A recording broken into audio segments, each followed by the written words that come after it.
Живеем във време, в което новините за войни и конфликти вече са част от нашето ежедневие. Днес в рубриката Корпоративни истории сме на гости на един човек, който е превърнал на пръв поглед една нишова идея в бизнес с нарастващо значение. Като основател на Бункер БГ, той стои зад проекти, които съчетават инженерна прецизност, технологии за автономност и усещане за контрол в ситуации, в които хората търсят сигурност. Как се правят бункери, чуйте от инженер Любен Сигридов сега. В свят, в който думите война и криза станаха част от нашето ежедневие, страхът ли е основният двигател на вашия бизнес? Не. Страхът е кратка емоция, която задвижва кратки действия. Човек, който иска да построи бункер, няма как страха да го движи. Това може да го движи само чувството за предпазливост, за дългосрочна сигурност за него, за семейството му. Така че нашите клиенти като цяло не са хора, които са паникьосани, оплашени. Разбира се, определени събития ги мотивират и ги задвижат в тази посока, но те мислят за сигурност и докато сигурността е залегнала в съзнанието на хората, винаги ще има нужда от него. А откъде дойде идеята да създадете подобен тип компания? Идеята дойде покрай пандемията, малко преди нея започна. Пандемията, така да се каже, беше стимула и беше двигателя. Как работи вашият бизнес модел? Продавате стандартни решения или всичко е строго персонализирано? И двете. Имаме определени модели, показваме ги на клиентите, когато дойдат на среща и след това разработваме около тези модели вече персонализирано според нуждите и желанията на клиента. А кои са хората, които инвестират в бункери днес? Компании, частни лица? Не различни. Обикновено са частни лица. Вече започнахме да работим и с държавни различни учреждения. Имаме проекти за държавата, които изпълняваме. Но основният контингент са частни лица. В какъв ценови диапазон попадат вашите продукти? Ценовият диапазон е много широк. Като започнем от това, че вие бихте могла да си поръчате просто една пречиствателна система и да си оборудвате вашия сутерен, да дишате чист свеж въздух в случай на някаква необходимост, радиоактивно или химическо замърсяване, до това да си изградите базов модел бункер или вече апгрейднат с повече техника вътре за по-дълъг престой във време. А може ли да говорим за точни цени? Колко струва един базов бункер? Пак много зависи. Зависи къде е локацията. Зависи за колко хора се предвижда. Един базов модел може да е от 3-4 човека до 10-15 човека дори. Зависи колко време човек иска като задание да остане в този бункер. Дали го предвижда за няколко дни, 2-3 дни или го предвижда за няколко седмици или месец-два. И според това какво е заданието, нещата се апгрейдват и се променят. Така че цената много варира. Какво оскъпява най-много? Техниката, инсталациите. Строителството не е основното перо, което оскъпява, най-вече инсталациите, инженеринга, има много ноу-хау отзаде. Има ли луксозни бункери? Има, да. Зависи какво разбирате под луксозен. Истината е, че ако човек иска да остане дълго време в един бункер, той има нужда от удобства. Удобствата много често хората ги разглеждат като някакъв лукс, но дали всъщност са лукс, ако, да кажем, вие се затворите в едно помещение, за 3 дни не излизате, не виждате пряка слънчева светлина, дали би било лукс да имате зона, в която да се осамотите и да четете книга, например? Или зона, в която да изгледате един филм на спокойствие, да се осамотите? Или зона, в която да се движите, да спортувате? Тоест, това не е лукс в такава ситуация, това е просто необходимост. Какви технологии използвате, за да гарантирате, че животът вътре ще тече нормално? Става въпрос за различни системи. Пречистване на въздуха, пречистване на водата, различни източници на електричество, мониторинг системи, най-различни. От това, че можем да следим радиоактивния фон, химическо замърсяване, ако има, за да знаете съответно кога да си включите системите или да знаете кога да излезнете също така. Тоест най-различни системи се използват. Може ли един средностатистически човек да си позволи бункер или към този момент все още е нишов продукт? Като цяло всеки би могъл. Затова казвам, ако да кажем един човек има сутеренна къща или мазе или изба, ако се монтира една бункерна врата и една пречиствателна система с някои детайли покрай това, не излиза нито много скъпо и съответно вие може да имате наистина в една мониторинг система, като се сложи, вие вече може да разберете кога има събитие, преди всички останали да са разбрали, може да влезнете вътре, да съхраните семейството си и да знаете кога и да излезнете и кога е безопасно за вас. И това въобще не е инвестиция, която е невъзможна. Вече ако искате да имате на ново изграден цялостен бункер с всичките му инсталации, бекъп и решения, да, тогава вече е по-нишово. Какво е най-важното нещо, което трябва да има в един бункер задължително? Пречистване на въздуха. Отразява ли се текущата геополитическа нестабилност на вашите поръчки? Отразява се, да, даже имахме запитвания от няколко държави от Близкия изток. А всъщност на кои пазари оперирате? Само в България или? На България основно оперираме в момента тук, като сме отворени да поемем поръчки навън и даже в момента текат преговори с Кувейт, с Саудитска Арабия също какво и как можем да съдействаме, как бихме могли да се включим. А те търсят ли нещо по-специфично, различно от това, което се предлага в базовия модел в България? Те в момента търсят всичко.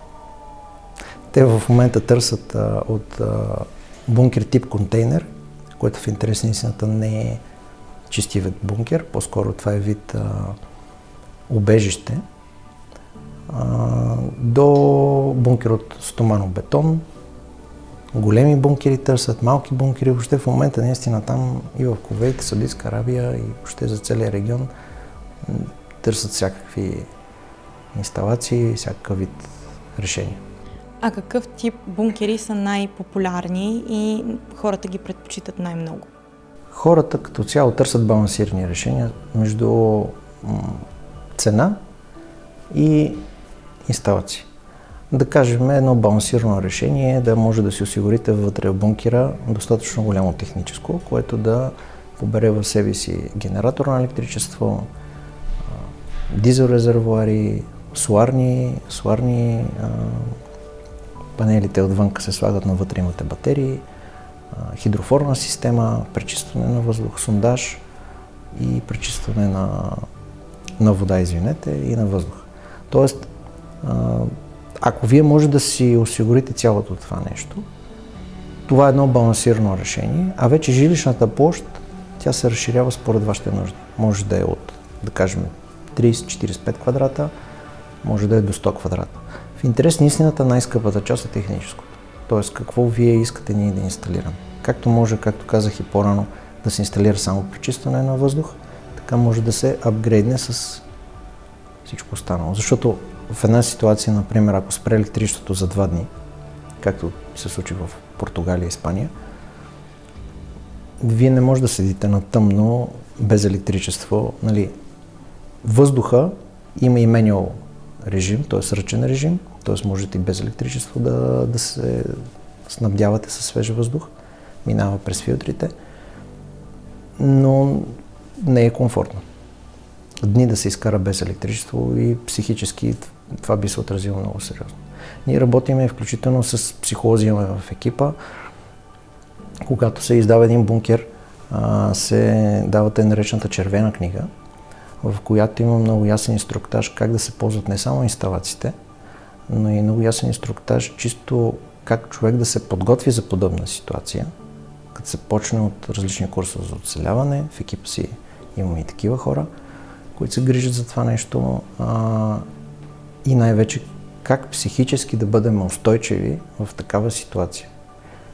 Има ли някаква рутина, в която да се влезне? Каква да би била тази рутина, в която да се влезне?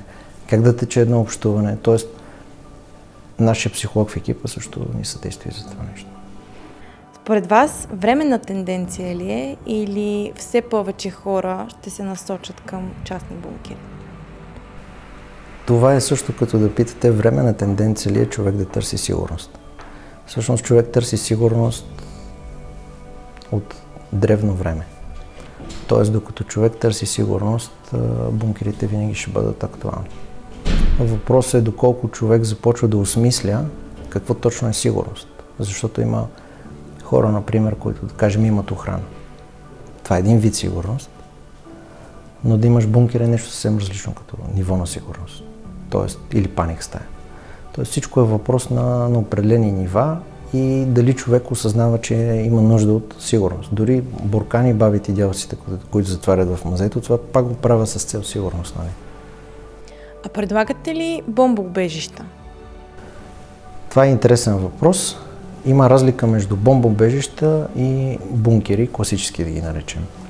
Бомбоубежищата идва от думата бомба, нали? Т.е. убежище, което пази от бомби. Иначе казано от пряко попадение на бомба.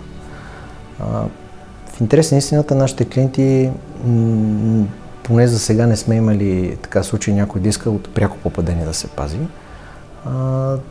Тъй като, вижте, България е територия, която човек, ако си направи бункер в покрайнините на София или в някоя гора, или в село, вероятността да пряко попадение да очакваме от бомба е много малка.